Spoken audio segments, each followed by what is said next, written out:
এক যুবক তার বাবাকে জিজ্ঞেস করছিল, আপনারা আগে কিভাবে থাকতেন?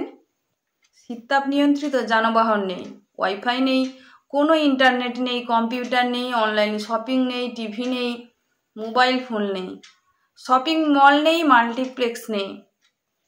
তার বাবা উত্তর দিলেন, ঠিক যেমন তোমাদের প্রজন্ম আজকের সাথে জীবনযাপন করে।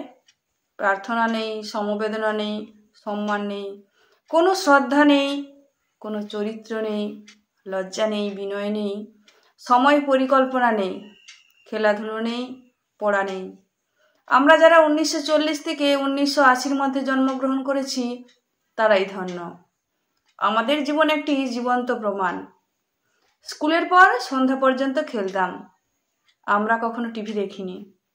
আমরা প্রকৃত বন্ধুদের সাথে খেলতাম, ইন্টারনেট বন্ধুদের সাথে নয়।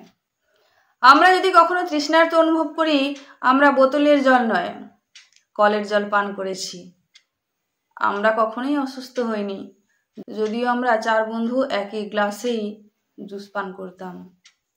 আমাদের কখনোই ওজন বাড়েনি, যদিও আমরা প্রতিদিন প্রচুর ভাত খেতাম। খালি পায়ে ঘোরাঘুরি করেও আমাদের পায়ের কিছুই হয়নি।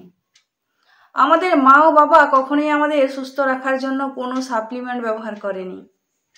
আমরা নিজেদের খেলনা নিজেরাই তৈরি করতাম, সেগুলো দিয়েই খেলতাম। আমাদের বাবা মা ধনী ছিল না, তারা আমাদের ভালোবাসা দিয়েছেন, পার্থিব উপকরণ নয়।